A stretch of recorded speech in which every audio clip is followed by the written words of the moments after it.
Buenas tardes a todos y todas y bienvenidos al podcast cultural número 11 de la Universidad Popular. Hoy tenemos con nosotros a Esther Avellán. Hola, Esther. Hola, ¿qué tal?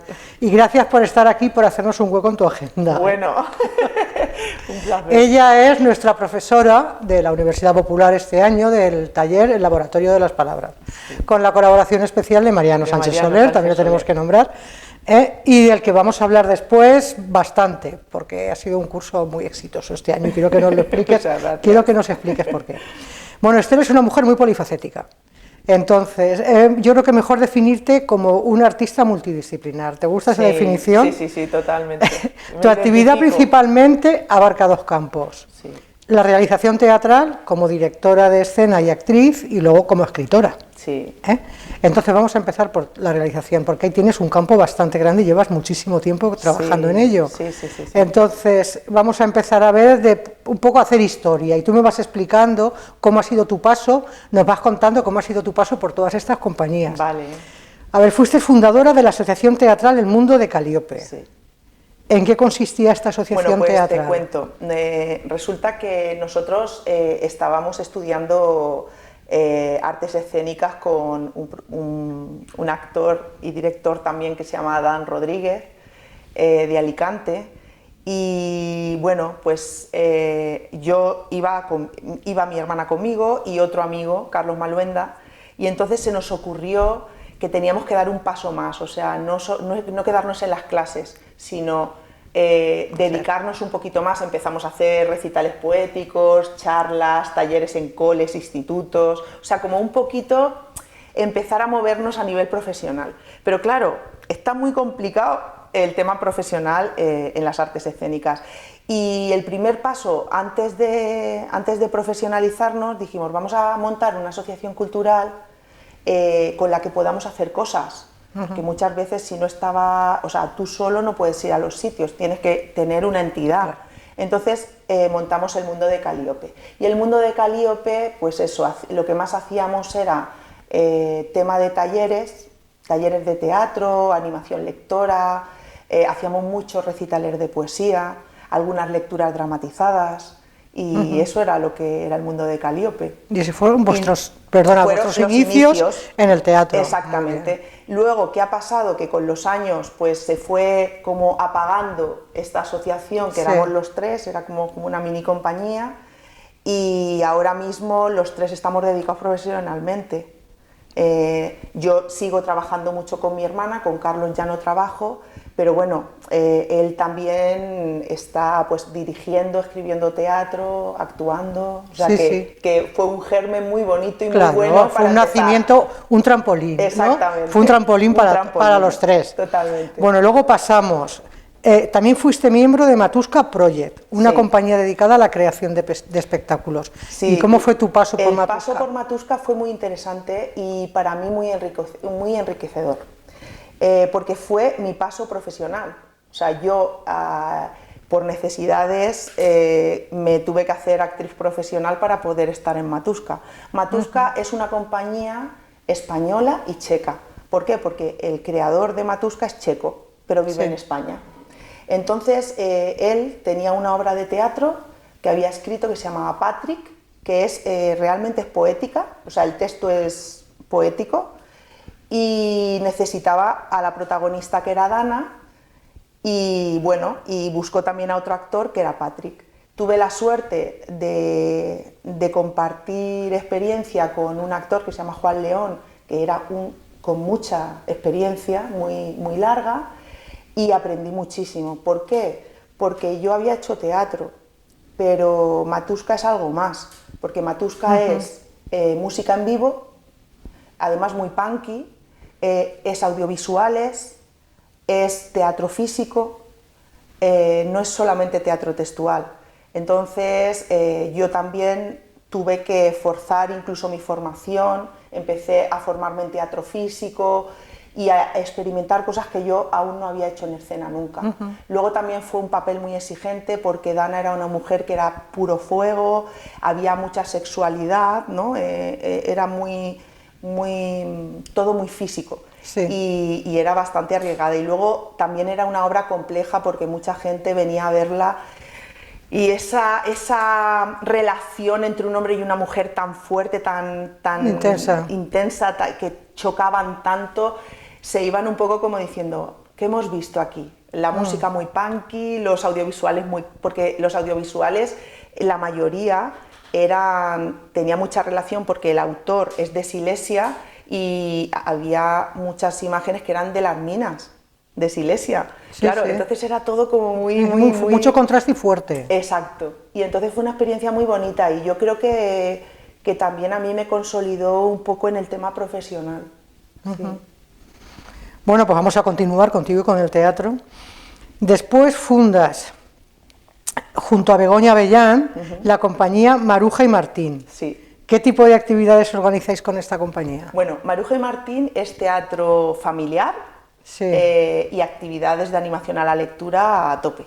Entonces, mi hermana y yo, desde los inicios con el mundo de Calíope, inventamos dos personajes, que es Maruja y Martín. Maruja es un hada y Martín es un pájaro, y empezamos a hacer muchos cuentacuentos, talleres que tenían a esos personajes de protagonistas. Sí, sí.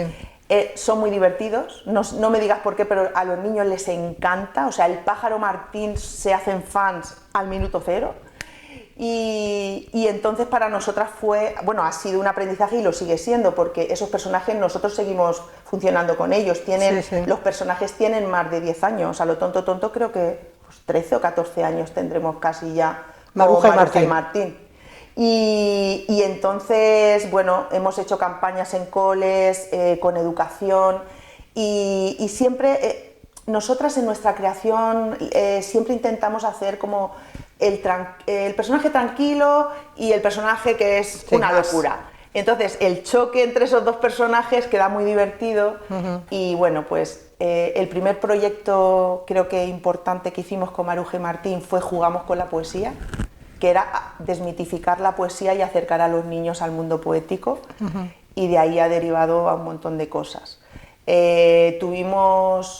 Nos inventamos un personaje que era nuestro abuelo Manolo, y a través de las vivencias y las historias que nos cuenta nuestro abuelo Manolo, se lo vamos contando a los niños. Entonces, mi hermana, yo tengo la suerte también de que mi hermana dibuja espectacular, y tenemos nuestros libros mágicos grandotes con todos los dibujos, las ilustraciones, y eso, hemos ido evolucionando, pero siempre desde Maruja y Martín. De hecho, tenemos otros personajes que ahora mismo, el último montaje que estamos rodando se llama Códigos, que es un paseo por los Objetivos de Desarrollo Sostenible, de los ODS, de la Agenda 2030, y son dos extraterrestres, dos chicas extraterrestres, que se llaman Code y Sia, y conocen a Maruja y Martín, con lo cual... Maruja y Martín es la base. Siempre está. Y con esos dos personajes y el abuelo Manolo, que interviene. El abuelo Manolo es un personaje ficticio, no aparece en escena. De hecho, nos dicen, ¿y dónde está vuestro abuelo? Es que vive muy lejos, o se ha muerto, o tal. Según en cada foro decimos una cosa distinta. Pero con esos personajes es con lo que montáis los proyectos nuevos. Sí. Y son todos dedicados a público infantil. Sí. Campañas escolares, de animación y todo esto. Sí. Y talleres, por ejemplo, damos talleres de teatro, talleres de poesía. Tenemos un taller que a mí me encanta, que es un taller que es de cuentos para la igualdad, que les enseñamos a los niños historias de mujeres que han cambiado el mundo. Muy bien. Sí. Y es que es un proyecto muy completo, que le estáis sacando todavía mucho partido. No, claro, el proyecto Maruja, yo espero que la compañía Maruja y Martín nunca esté ahí. Muy bien, muy bien, muy bonito. Bueno, continuamos. Has formado más compañías, has creado más compañías. Creaste el Abrigo Verde, con la que has hecho varias representaciones. Sí. Entonces, ¿quiénes formáis esta compañía? Pues mira, el Abrigo Verde, mi hermana y yo somos una pareja indestructible. Y entonces, a raíz de ahí, se va sumando gente. Y según el proyecto, utilizamos el nombre de una compañía o de otra, ¿no? El público infantil lo tenemos cerrado absolutamente a mi hermana Begoña y yo, y ahí no entra nadie, somos las dos y ya está. No sé si en algún proyecto pueda entrar alguien más, pero está como muy hermética. Y luego el Abrigo Verde nace con una temática concreta, que es la mujer. Todas las representaciones que tengan que ver con el Abrigo Verde van a tener como protagonista a la mujer. Entonces empezamos con una obra de teatro que se llamaba No es falta de cariño. Que vinisteis aquí al Almansa, la representasteis en el teatro principal. Exactamente. Hace 2 o 3 años. Sí. Dentro de los encuentros literarios, como encuentro, la representasteis. Y ahí estamos, en el Abrigo Verde estamos Ana Ligua, Begoña Avellán y yo. Y bueno, pero con expectativa de que se pueda sumar más gente. Porque de hecho mi hermana, por ejemplo, ahora tiene un montaje muy bonito y muy potente de teatro físico que se llama Afrodita, todas las caras de una diosa, y que lo hace con una actriz cubana que se llama Elba Torres, y realmente sí que hay un proyecto de que hagamos cosas juntas, y yo creo que con el sello del Abrigo Verde también. Y la temática del Abrigo Verde, o la forma de trabajar del Abrigo Verde. Exactamente. Siempre con la mujer. Claro, porque realmente lo bonito del teatro que hacemos es que también es un poco de creación colectiva. Independientemente de que haya alguien que ha escrito el texto y que tenga una visión un poco más de dirección, pero la creación siempre es colectiva. Y entonces eso, y bueno, está cerrado a eso. Y por ejemplo, otra cosa que hemos hecho con el Abrigo Verde ha sido pues las memorias de Ana Ligua. Es una actriz que con nosotros está con nosotros y con nosotras, porque somos todas mujeres, y ella necesitaba emocionalmente contar su vida, sus vivencias. Esto, perdona, es lo que hacéis con Hanna, una mirada a sus raíces. Exactamente, porque Hanna, pues Ana se crió en medio de las 3 culturas, porque sus padres, o sea, ella vivía en Tánger, su madre cristiana, su padre judío, con lo cual la convivencia entre las 3 culturas lo ha mamado desde pequeña. Y ella, bueno, cuando Tánger dejó de ser internacional y ya es marroquí, pues muchas personas que no tenían la nacionalidad marroquí tienen que salir de Marruecos. Y entonces, a raíz de ahí, hay mucha gente que vivió un exilio emocional y personal, porque se tuvo que venir a España, a pesar de que sus padres o lo que fuera eran españoles, pero tenían toda la vida, habían hecho el instituto en Tánger y estaban en una cultura totalmente, pues eso, impregnada de una variedad que luego en España veníamos de la dictadura y el cambio era muy gordo. Muy grande. Entonces, bueno, pues ella tenía la necesidad de contar su vida y nos pusimos al proyecto. Y nos convertimos, pues mi hermana y yo nos convertimos en tangerinas. Ana volvió a sus raíces tangerinas y bueno, la estrenamos en Alicante, en Casa Mediterráneo. En Casa Mediterráneo, leí yo, y luego nos fuimos a Tánger. Eso es, y es que me acuerdo que en diciembre estuvisteis en Tánger representando. Nos fuimos a Tánger, en Tánger gustó muchísimo. ¿Y la experiencia de representar en Tánger? Espectacular. Bueno, ella estaba como pez en el agua en su tierra. Bueno, ella estaba como loca. Ella emocionada. Sí, totalmente. Ella emocionada y nosotras pues acompañándola en su emoción. Y luego sí que es verdad que tuvimos una suerte impresionante porque nos financiaron 8 días en Tánger. Tuvimos que trabajar con los técnicos de allí. Conocimos a una persona que para mí es ya amigo, que es Simo, que él nos hizo de traductor y de técnico. Yo contacté desde aquí con él y él se leyó la obra, ya sabía lo que tenía que hacer. Y luego trabajé codo a codo con Simo para el tema de la iluminación, el sonido y todo. Nos hizo de traductor, de guía, y al final realmente Simo se ha convertido en un amigo, porque lo que sí que tiene el ambiente de Marruecos es que son súper abiertos, al menos la gente que está con nosotras, es que somos familia, o sea, es que es una cosa que no te lo sabría explicar muy bien, pero quizá nosotros cada vez somos más europeos, más fríos, más distantes, más independientes, pero en Marruecos, hasta en el hotel, estuvimos 8 días y con los camareros y todo era Era como si muy ya fuéramos de la acogedores. familia, Sí. exactamente. Una cosa muy bonita vivimos allí. Nos vinimos muy contentas. Muy bien. Bueno, también has dirigido por el Día del Teatro, por ahí me acuerdo que nos comentaste cuando llegaste aquí, a la Asociación Mayores Activos, Sí, bueno, el tema... con una obra de teatro, Sin Edad. Sí. ¿Fue así? Sí, sí. Bueno, venga, cuéntanos. a ver, yo entro en octubre a dirigir la compañía Arraigo de una asociación que se dedica a los mayores, que se llama ASAUTE, Asociación Aula Alicante. Entro a dar clases de teatro y mira, por vicisitudes de la vida, al final estoy dirigiendo ahora mismo la asociación. Otra cosa más. Entonces, bueno, yo quería que ellos, porque pienso que el teatro de mayores muchas veces cae en hacer comedia fácil, un poco ir a autores como ya de los años 20, 30, 40, ¿no? Parece que los mayores cuesta un poco meterlos en el teatro contemporáneo.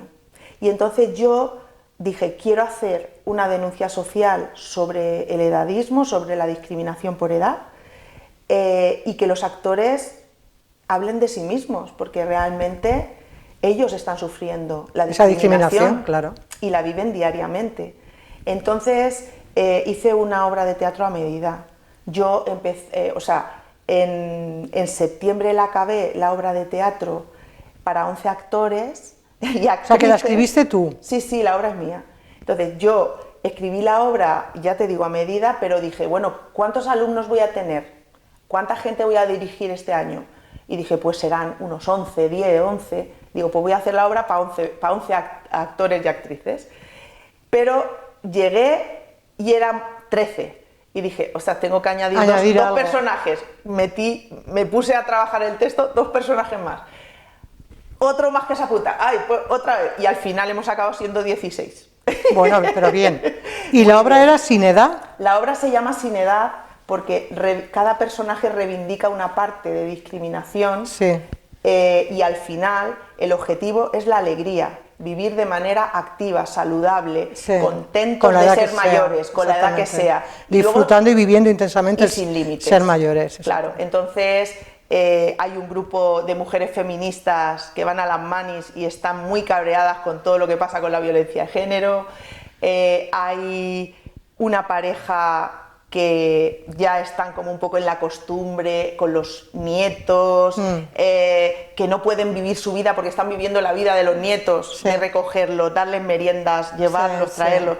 Y cuando llegan, porque la obra se desarrolla en un cohousing, en unas viviendas colaborativas, es un modelo ahora mismo residencial que se está potenciando para paliar la soledad. Sí, sí. Y entonces, bueno, pues llegan al cohousing y recuperan ese amor en todos los niveles, ¿no?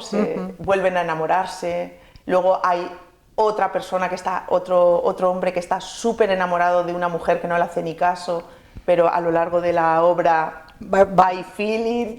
Y bueno, pues es un poco ir tratando todos los temas que ahora mismo las personas mayores de 60, 65 años sufren. La brecha digital. Claro. Se habla de todo esto. Y lo más bonito, porque yo siempre quiero que la gente cuando hace una actividad se divierta y que seamos un equipo. Y eso es lo que yo he trabajado. La empatía, el ser un equipo, el tener esa sensación de pertenencia a la compañía. A mí me daba igual cómo saliera en el escenario. Yo lo que quería era eso, que fueran felices. Sí, que todos formaran parte del mismo ¿Y cuál ha sido la magia? Trabajo. Que al trabajar eso, pues la obra ha salido fenomenal. Alucinante.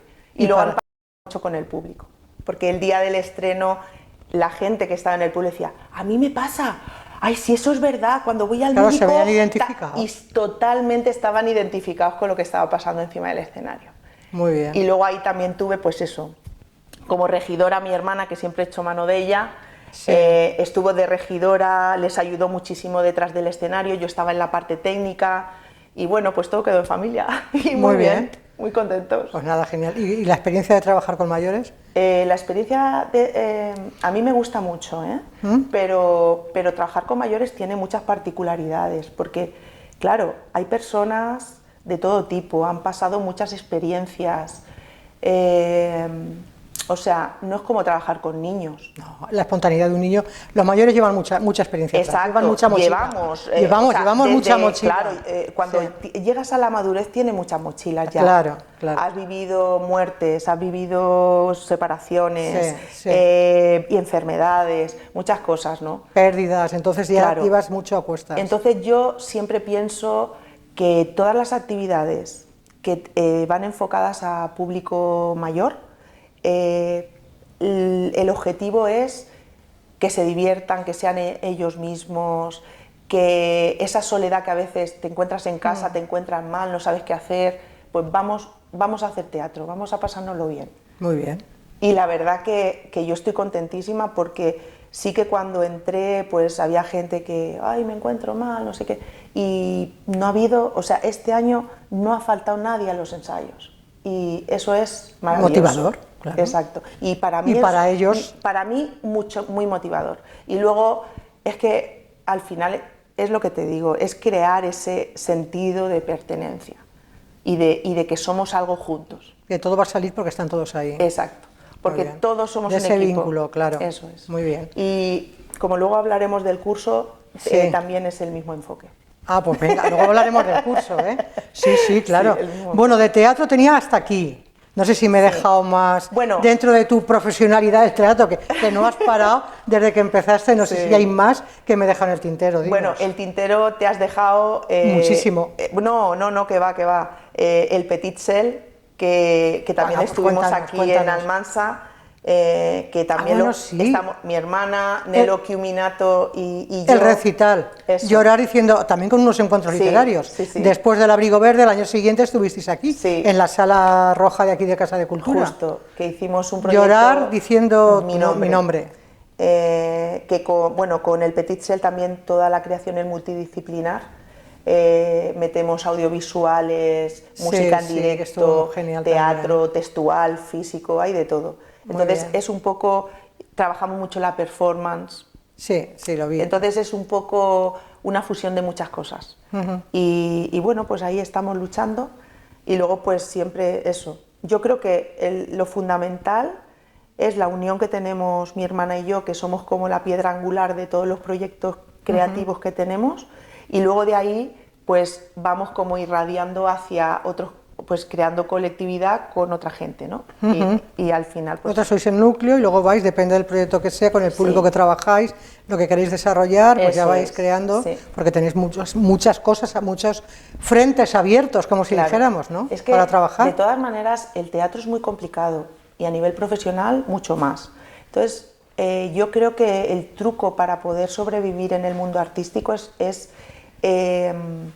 tener muchos frentes abiertos y ir diversificando. Porque si no diversificas, yo creo que es muy complicado.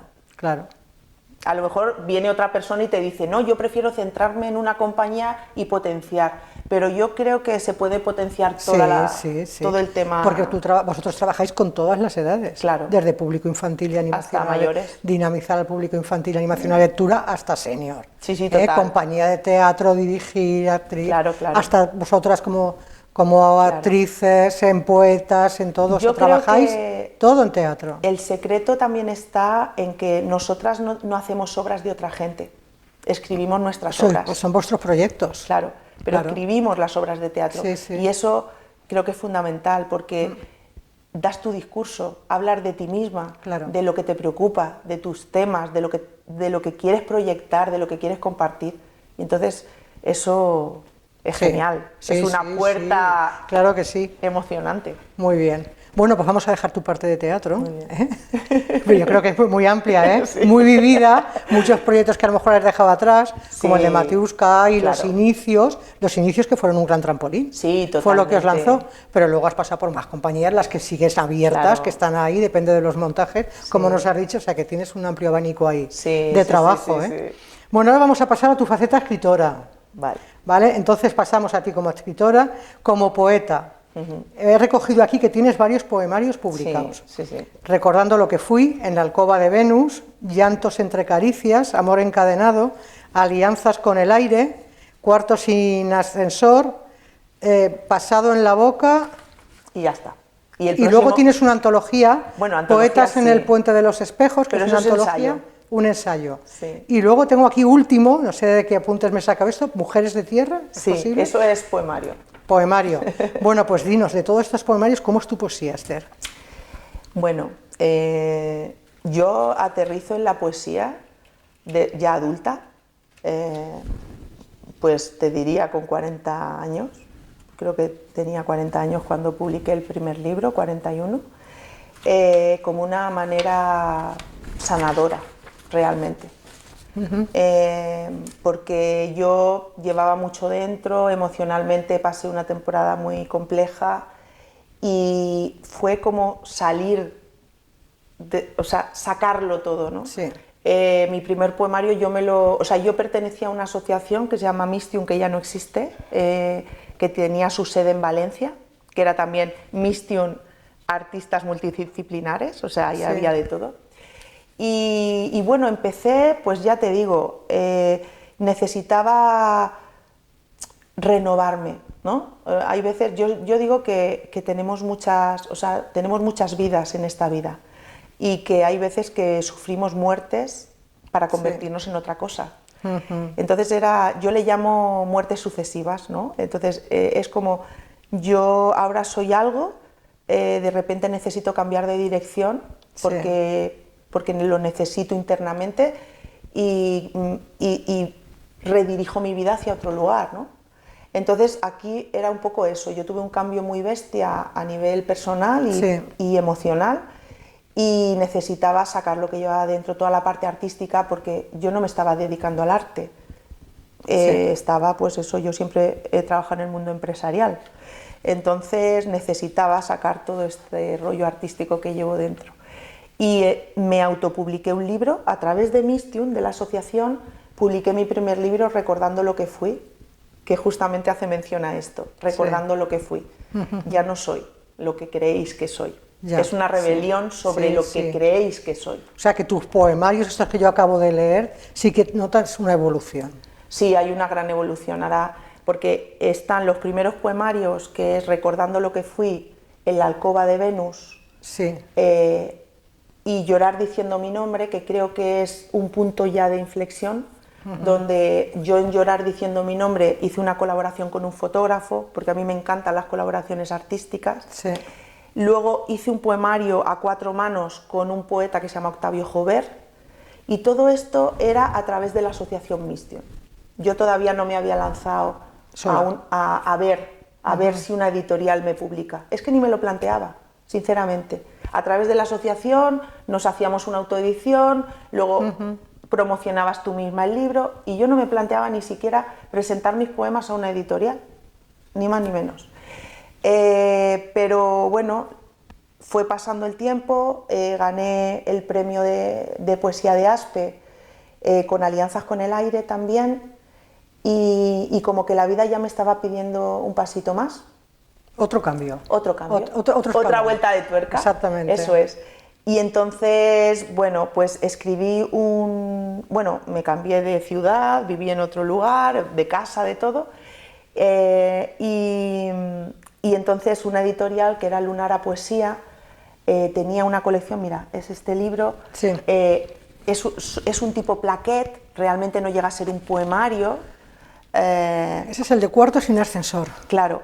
Y entonces me dicen que, porque ellos planteaban la colección como una cajita de bombones, o sea, vamos a hacer libritos muy especiales con tiradas numeradas que al editor le gustaran, ya está.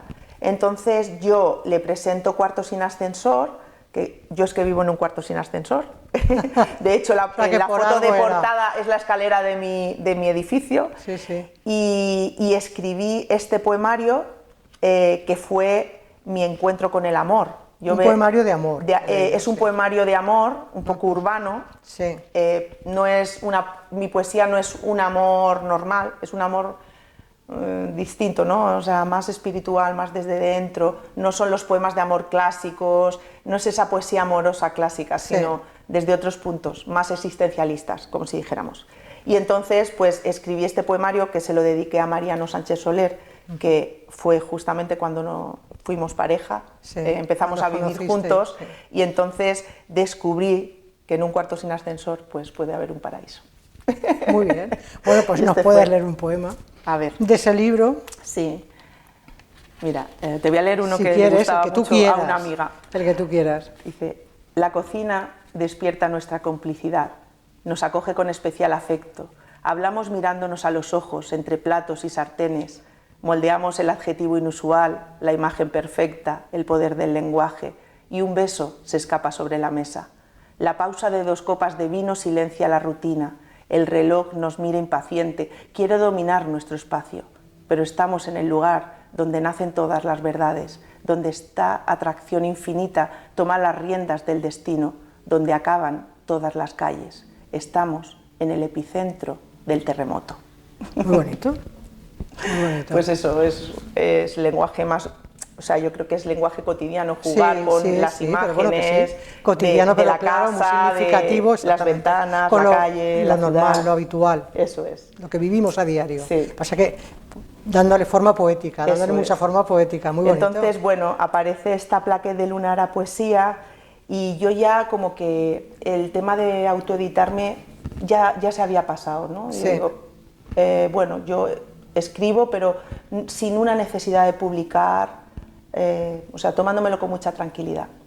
Y entonces, a través de un amigo, que es un gran poeta, José Luis Cerón, me comenta: ¿por qué no publicas otro poemario y tal? Y entonces, por recomendación suya, mandé a una editorial que se llama Sapere Aude, que es de Asturias, mandé mi poemario, y Ilia Galán, que es el director, le encantó y me dijo: te quiero publicar, Pasado en la boca. Y dije: vale, pues vamos adelante. Y entonces y fue ya otro paso más, otro paso después más. de Cuarto sin ascensor. Eso es, ya es un libro que ya me identifica mucho más, es Sí. muy existencialista, filosófico, ya es una poesía de una línea mucho menos, menos clara, y que va hacia, porque a mí me interesa mucho la poesía del pensamiento, la poesía que trasciende un poco a lo cotidiano. Entonces, Pasado en la boca creo que me identifica en ese sentido muchísimo. Sí. Y mucha gente dijo: esto es otra cosa, ¿no? Sí, y sí. de hecho, amigos que son poetas que admiro mucho, como Paco Domene, que también estuvo aquí Sí, en los estuvo en los encuentros. encuentros. Paco para mí es muy especial y lo admiro mucho.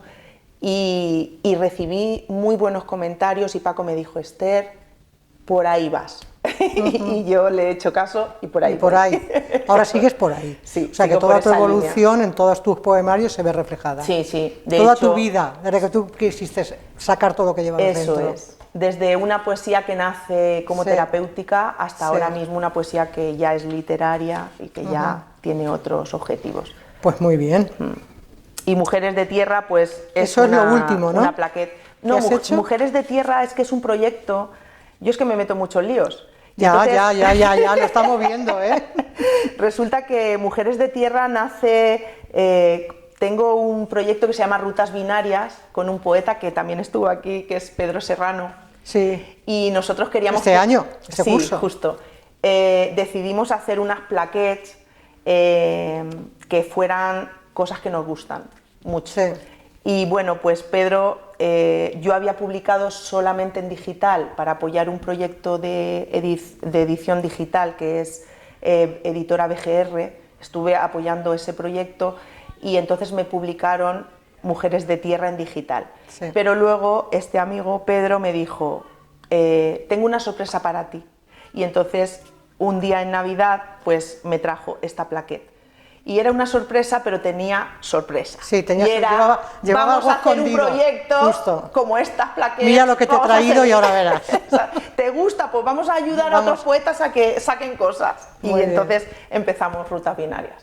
Sí, sí. Pues nada, genial. Muy bien. Bueno, pues después de hablar de tu poesía, ahora vamos a ver tu incursión como novelista. Sí. Tu primera novela publicada fue Suficiente. Sí. ¿Cómo pasar de escribir poesía de momento a escribir novela? Y género y novela negra. Sí, bueno, a ver, yo soy bastante negra, ya te lo digo desde siempre. sea, ¿te gusta la novela negra o has leído mucha novela negra? Más que leer novela negra, siempre cuando me he puesto a escribir he tenido un toque innato de ese tipo de historias, ¿sabes? Entonces resulta que bueno, yo me pongo a escribir, o sea, esta novela llevó conmigo antes de ser publicada años, porque yo empecé a escribir, escribía relatos. Sí. Y entonces siempre mis relatos tenían como protagonista una mujer, el maltrato estaba muy presente y llevaba pues 6, 7 relatos escritos que eran, pero sueltos, que me ponía y escribía un relato. Y un día, hablando con Mariano, me dice: Esther, ¿tú te has dado cuenta que todos tus relatos tienen a la misma protagonista?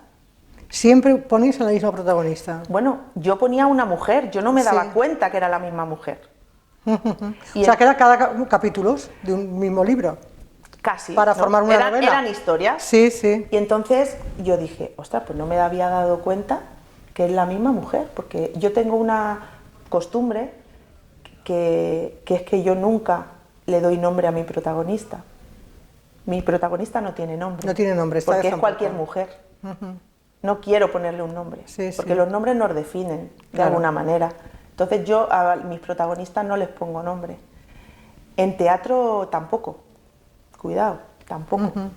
Y entonces dije, ostras, pues voy a mirar, a ver, voy a indagar sobre esto, porque y ya empecé a mirar los relatos como parte de un todo. Y dije, es verdad, es la misma. La misma persona. Ya empecé a crearme una estructura, a empezar a intentar enlazar una trama, qué le pasa a esta mujer, dónde va, por qué va, y entonces ya ahí empecé a construir la novela. Escribí una novela, como yo vengo de la poesía y del relato corto, siempre como escribir una novela es muy costoso. Claro, es un paso. Es un paso. Y entonces yo escribí una novela corta y la dejé tranquilamente. O sea, pasaron meses y meses y luego la retomé y entonces ya sí me puse en serio con esto. ¿Qué pasó? Que yo acabo la novela y digo, ¿y esto quién lo va a publicar? Porque, no sé, siempre parece que tú te quitas y digo, esto no sé yo. Y la tenía en el cajón. Y dije, bueno, pues voy a hacerme una obra de teatro que tenga que ver con la novela. Ay, sí, también lo había leído. Tú como siempre inventando. Digo, ahora, ¿qué voy a hacer con esto? Y así controlo. Claro, voy a hacer algo más con eso esto. Es. Y digo, comparto a través del teatro. Y eso hacemos. Primero hago una versión para 3 actrices que fue No es falta de cariño. Sí.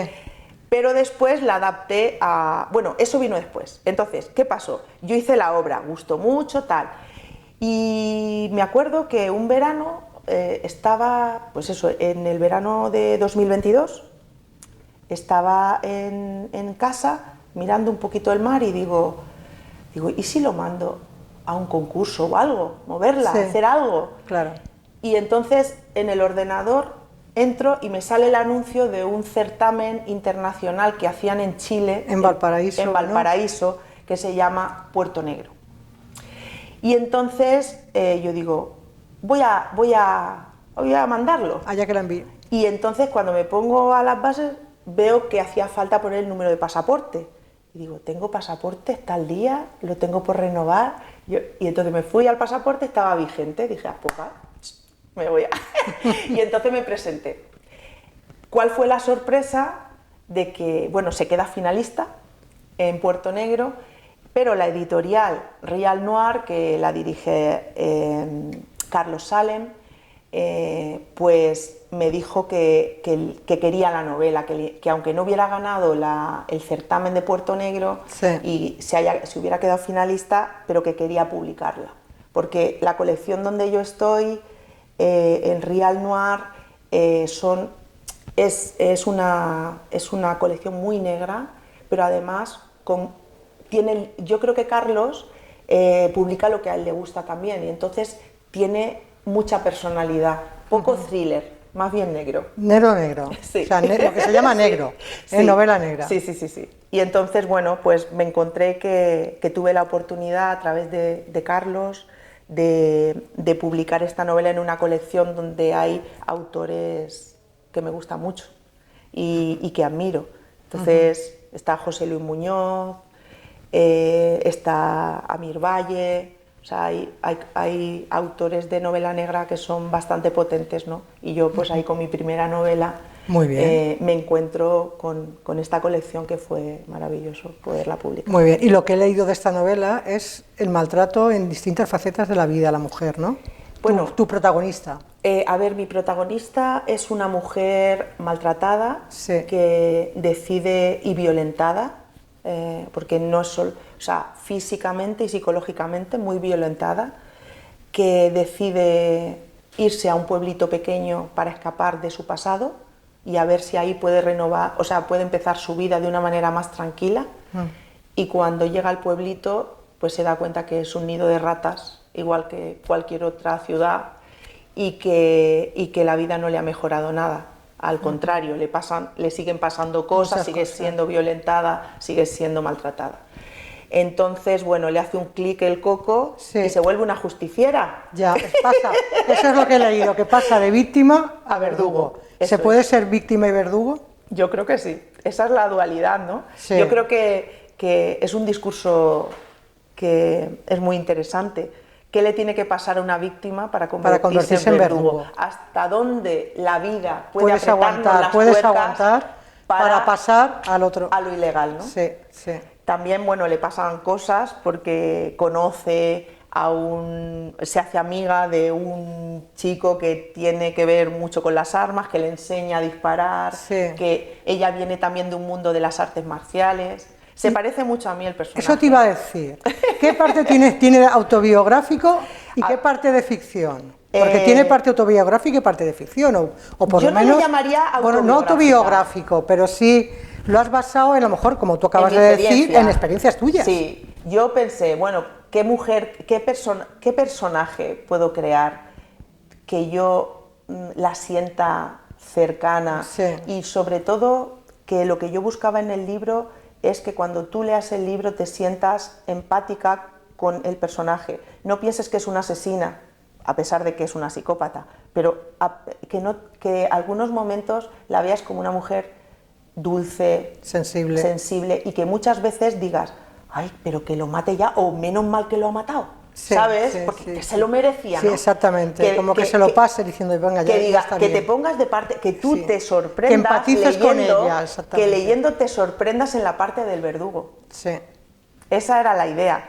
Entonces, claro, el personaje, yo escribí sobre, pues eso, una mujer que escribe, que es poeta, que viene del mundo del karate, de las artes marciales, que, bueno, pues, que en ese sentido es muy yo, colabora con otros artistas, vive una vida bohemia, tal, ahí me identifico yo mucho. Y luego sí que es verdad que en algunos momentos pues, me he inspirado en personas que conozco.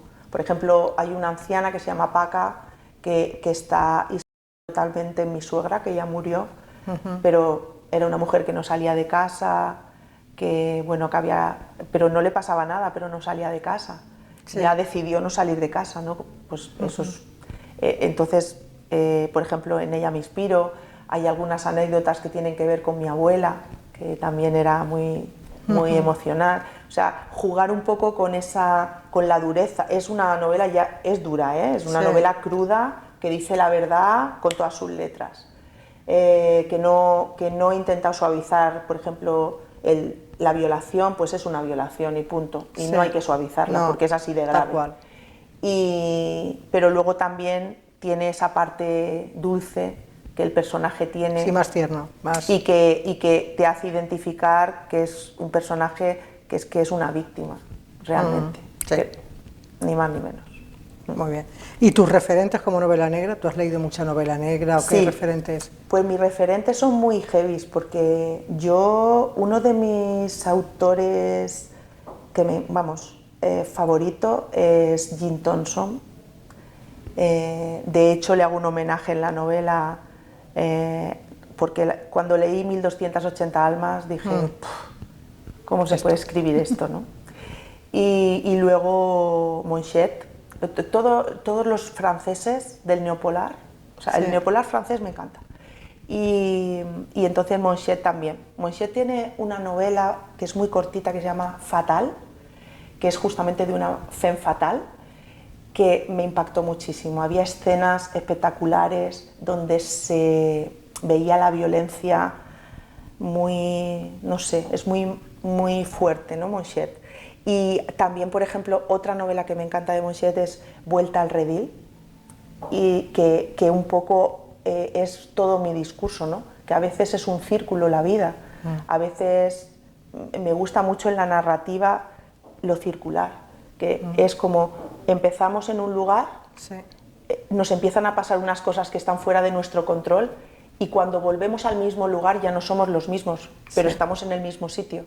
Nosotros no somos los mismos, el entorno es el mismo. El entorno es el mismo. Entonces, Vuelta a redil habla de eso, de una persona totalmente anodina que de repente empiezan a pasarle cosas fuera de su control, asesina incluso, o sea, pasa de todo, y luego vuelve y finge una amnesia para no contar todo lo que le ha pasado porque ha hecho muchas cosas ilegales, pero vuelve a su vida y él no es el mismo. Ella no es la, bueno, esa persona pero no es la el misma, resto, pero el lo demás entorno es igual.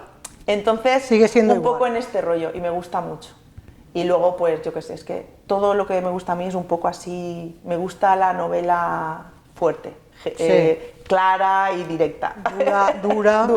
Y que diga la verdad. Sí. Bueno, pues yo creo que ya vamos a empezar con el curso, con el taller. Sí. Vamos a empezar con el laboratorio de las palabras.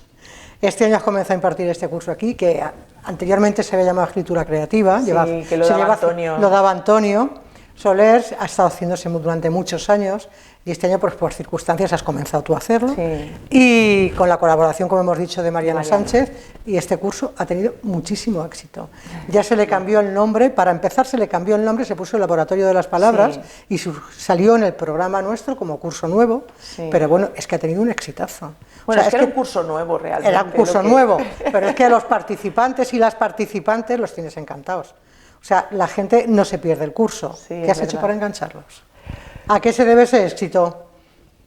Yo creo que si haces las cosas con pasión, si yo soy una apasionada del teatro o de la escritura, de la poesía, solo puedo transmitir pasión, ¿no? Sí.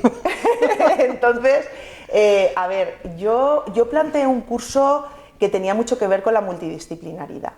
¿Por qué? Le llamé laboratorio justamente por eso, porque yo quería que no fuera un curso donde venimos a aprender a escribir solamente, sino que aprendemos a escribir y a inspirarnos en otros artistas, en otras disciplinas, en fusionar. Sí. Entonces, ¿qué pasa? Que, claro, cuando yo quería darles una herramienta que era la lectura, que conocieran autores, que se dieran cuenta que lo que ellos hacen tiene una proyección más allá de un relatito y se acabó, sino que vieran el mundo de la escritura como algo muy amplio y sobre todo de mucha fusión. Entonces empezamos con narrativa, ¿vale?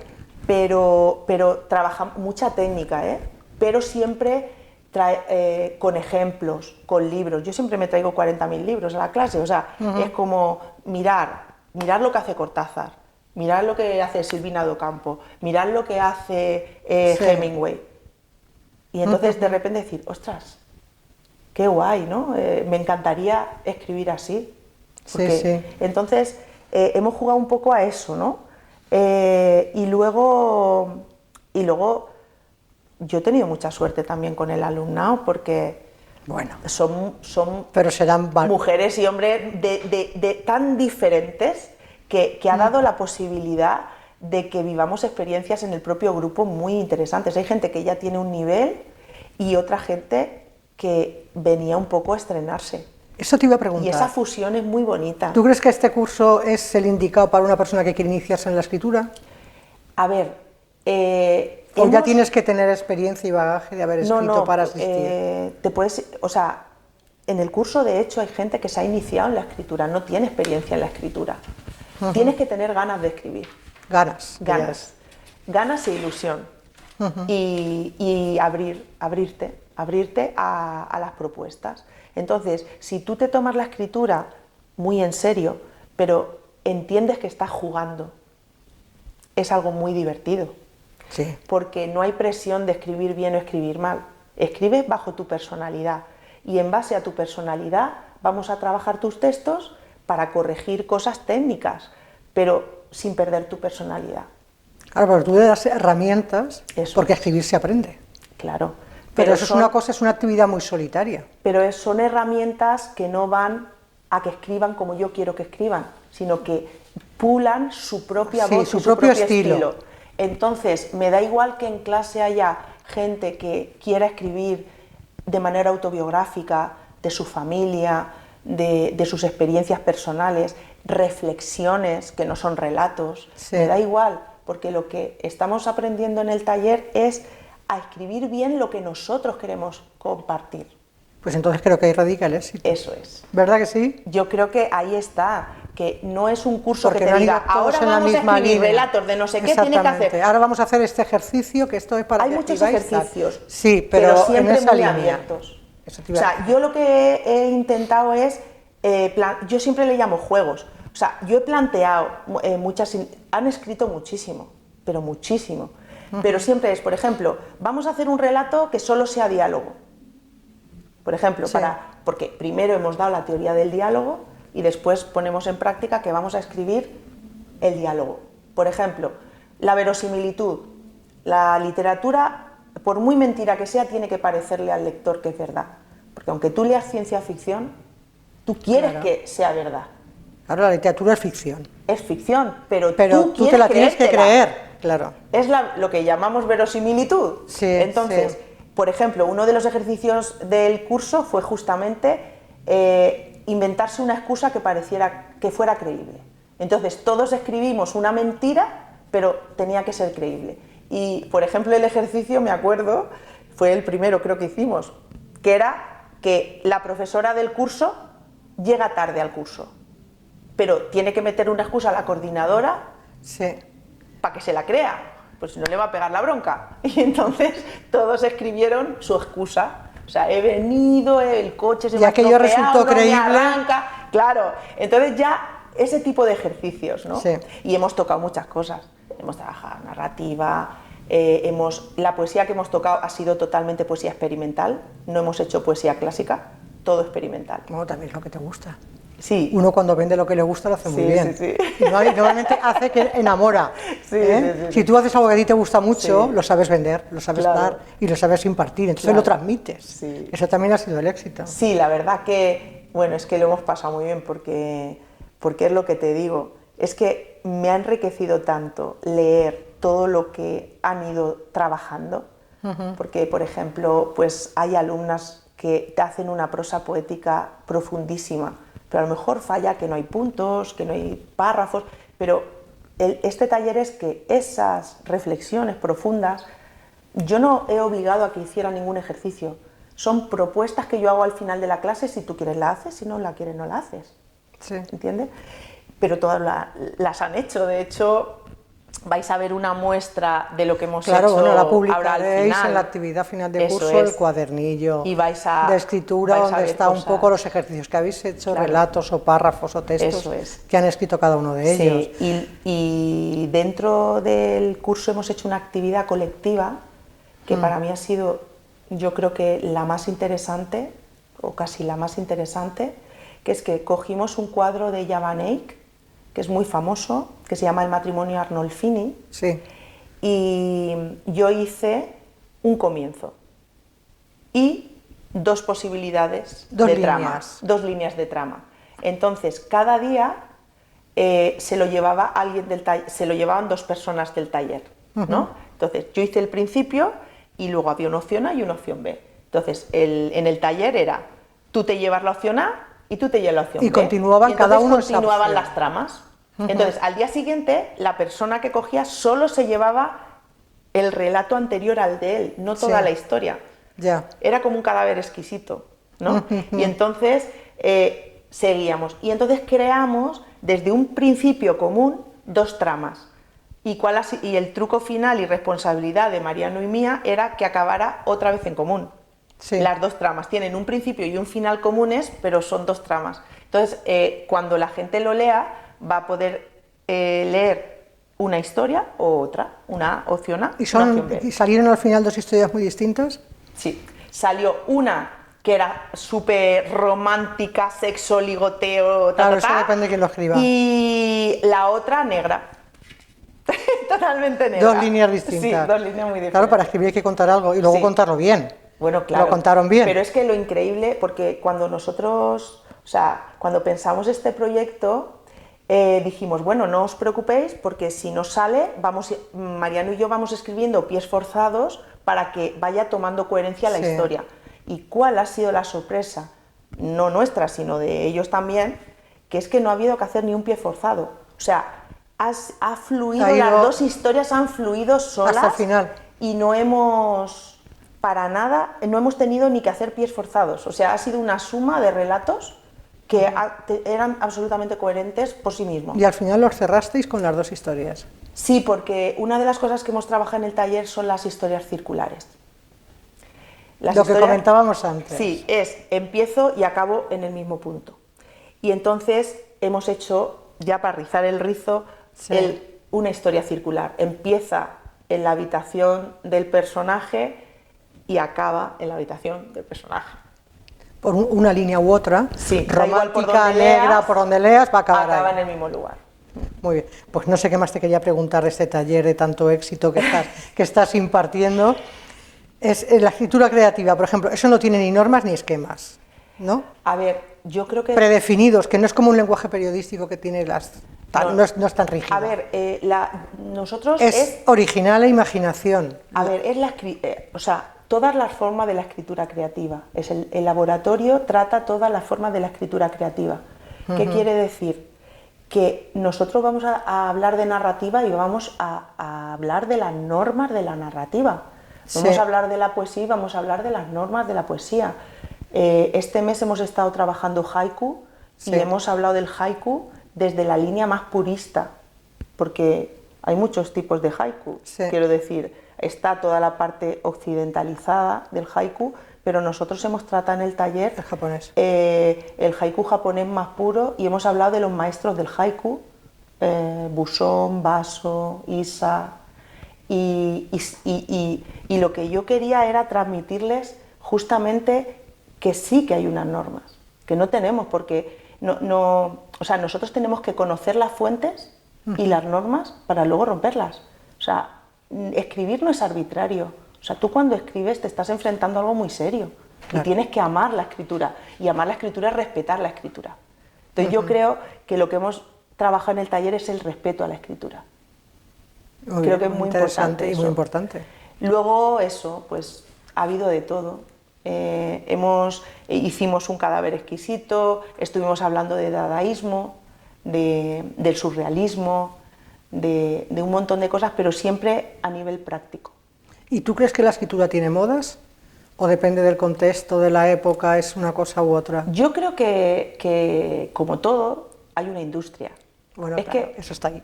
Entonces, como hay una industria, la industria crea modas, porque es su manera de vender y de buscar nichos de mercado. Una empresa. Entonces, ¿qué pasa? Que también nos inducen. Por ejemplo, en la novela negra está pasando mucho. Pero la novela negra en la novela negra, ahora mismo todo es novela negra. Todo es novela negra, sí. Ahora hay novela romántica con muerto, ya es novela negra. ¿Sabes? Sí, pero es que hay historias que la llaman novela negra, porque parece que es algo que se ha generalizado, cuando la novela negra siempre ha sido muy minoritaria, un género muy minoritario. Muy minoritario. Entonces, por ejemplo, ahora está, porque parece que eso es lo que vende, y las editoriales les interesa, las editoriales quieren vender. Entonces yo creo que es eso, mientras hay industria, hay modas. Pero luego yo me siento una outsider total, tanto en la poesía como en la narrativa. Yo necesito comunicar lo que yo siento. Si no se vende, pues es que creo que hay muy pocos escritores que viven solo de la escritura, porque cuando dicen, no, es que vive de la escritura, perdona, vive de los libros, pero vive de dar talleres, de dar charlas, de dar seminarios, de vender libros, de dar clases. Es muy difícil. Bueno, claro. Los ha habido, Claro, han vivido. Hay gente que solo vive eso, sí, pero vive de siempre eso. se complementa con actividades distintas, que son las que te van dando ingresos y también te van haciendo que la gente que te lee te vea como un referente. Claro. Porque si tú, o sea, en nuestro país, o no sé si en el mundo, pero en nuestro país tampoco es una comunidad lectora tan grande, no leemos tantos libros al año. Entonces, sí. una manera de que tú conozcas a los autores es teniendo un encuentro con los autores. Por eso creo que cada vez más los clubes de lectura buscan que los autores los visiten, ¿no? Sí, que se den a conocer, hablar con ellos. Es un placer estar en un club de lectura donde la gente te ha leído y tú puedes contar tus cosas, o unos encuentros literarios como se hacen aquí en Almansa, que la gente se acerca. Una de las cosas que hemos hecho en el taller de escritura, en el laboratorio, ha sido que cuando han venido al encuentro, hemos tenido como un encuentro VIP para los alumnos del laboratorio. Un previo, eso es. Un previo a pequeña escala. Íntimo. Para que ellos le preguntaran cosas sobre la escritura. O sea, ya no solamente lo que el autor va a hablar aquí de su libro, sino cómo, a mí me gusta llamarle la cocina o el taller del autor, ¿no? Cómo se enfrenta a un libro, cómo lo escribe, cómo lo proyecta, qué es lo que le mueve, lo deja mucho en el cajón, escribe con bolígrafo o escribe con lápiz, a mano o con... Eso es importante para motivarte, claro, porque que es tú eres importante. o sea, tú escribes de manera novel, que todavía no has publicado nada o te has autoeditado y de repente dices, joder, ¿cómo lo hará esta persona que me gusta tanto sus novelas? Claro, pero es que escribir realmente tiene unas rutinas. Claro. Tiene unas rutinas, o sea, no es escribir, me llega la inspiración y voy a escribir. Claro. Yo creo que para escribir tienes que tener una constancia. Sí, yo en el laboratorio les decía, tenéis que escribir todos los días, aunque sea 2 líneas. ¿Verdad que sí? Tiene que ser una rutina, marcarte unas... Lo que hace, o sea, puedes o escribir cosas nuevas o releer y corregir, que eso también es escribir. Sí, y luego leer bastante, porque eso da mucho bagaje. Claro. Leer bastante y distinto. Claro. ¿Verdad que sí? Claro, exactamente, porque es lo que te digo, a veces te sorprendes, ¿eh? A veces te enfrentas a un libro que llega por casualidad y de repente dices, madre mía, ¿dónde estaba este autor o esta autora que yo me encanta, me gustaría escribir? Y lo has descubierto, sí, me encanta cómo está, ¿no? Claro que sí. Pues eso un poco, y bueno, y la verdad es que el laboratorio, claro, les he metido en unos embolados muy gordos, ¿no? Porque decía la gente, pero ¿cómo vamos a hacer esto? Yo, vosotros tirar. Porque trabajamos, por ejemplo, nos inspiramos en cosas cotidianas de la vida, ¿no? Hay gente que pues le hizo un relato a la cafetera, a, yo qué sé, a la botella de agua, a un cuadro, a una fotografía. Y luego, por ejemplo, ahora, en esta última fase, que ya nos quedan poquitas clases, vamos a hablar de todo lo que es escénico. O sea, vamos a hablar del teatro, de cómo podemos adaptar uno de nuestros relatos al lenguaje teatral. Al lenguaje teatral. Y luego también Mariano va a dar unas pequeñas pinceladas de lo que es el guión cinematográfico. O sea que lo vais a relacionar con todas las artes, con todas. La escritura. Sí. Yo creo que ese ha sido el resultado. Yo creo que creo que ya me has respondido, porque has enamorado a tus alumnos. Y esa es la idea. Los tienes ahí enganchados y boquiabiertos. Y dice, me dicen, ay, es que sentimos que podemos escribir y que podemos hacerlo bien. Digo, pues claro, pues de eso se trataba, ¿no? De eso se ese era vuestro objetivo. Claro, ese es el objetivo, ¿no? Pues muy bien, me alegro mucho que haya funcionado así el taller, que acabéis bien las clases. Sí. Y luego, para terminar, ¿qué proyectos tienes? Pues... Ahora mismo, porque algo tienes que tener. Sí. Porque llevas mucho abierto. Pues mira, en octubre sale un poemario nuevo, que espero poderlo presentar aquí en Almansa. Claro. Es un poemario que va a publicar una editorial manchega, Chamán Ediciones, que quiero mucho a Pedro y a Anaís. También tienen un proyecto precioso con una editorial independiente. Y bueno, pues es un libro que también le tengo mucho cariño porque se llama Puerto sin mar, que justamente es ese lugar, algunos momentos de tu vida donde tú te sientes sin ninguna posibilidad de agarrarte a ningún lugar, ¿no? Y bueno, se centra en mi tema, el tema que siempre toco porque me parece fundamental, que es el tema del maltrato y de la salud mental, porque muchas veces el maltrato, o casi siempre, por no decir siempre, desemboca en una depresión, claro, en ansiedad, sí, en problemas emocionales. Entonces, este poemario realmente habla de eso y estoy muy orgullosa y muy feliz porque en vez de ponerle un prólogo, porque a mí siempre me gusta que alguien haga una anotación sobre él, pues se lo pedí a una poeta que admiro enormemente, que es Ada Soriano, y me dijo: Esther, quizá un prólogo no te escribo, pero me dedicó un poema a ella que hablaba del maltrato, y entonces le dije: oye, pues, ¿por qué no hacemos este experimento de poner como prólogo tu poema? Y entonces hay un poema de Ada Soriano que es el prólogo del poemario. Que es el prólogo de mi poemario. Ella en una línea muy clara, con lo cual se ve claramente de qué va el poemario, y bueno, pues tener a Ada entre las páginas del libro a mí me hace muy feliz. Bueno, pues esperamos verlo aquí. Sí. Cuando esté en la calle, sí, lo publicarás y ya lo presentaremos aquí. Sí. Bueno, pues muchísimas gracias, Esther. ¿Quieres añadir algo más? Nada, yo creo que ya nos has hablado muchísimo de tu trayectoria, del exitazo del taller del laboratorio, y muchas gracias nuevamente por estar aquí. Muchísimas gracias. Muchas gracias. Gracias, porque la verdad es que bueno, el laboratorio para mí ha sido este año algo tan bonito. Venir los jueves a dar clase al Mansa y todo lo que me ha aportado, y es que ya no son alumnos, es que ya se ha creado un vínculo de amistad tan bonito y tan especial, que nada, solo muchísimas gracias a la Universidad Popular y a vosotras por hacer estas programaciones. Y yo creo que eso porque el grupo está encantado, con ese taller. Muchas gracias. Gracias.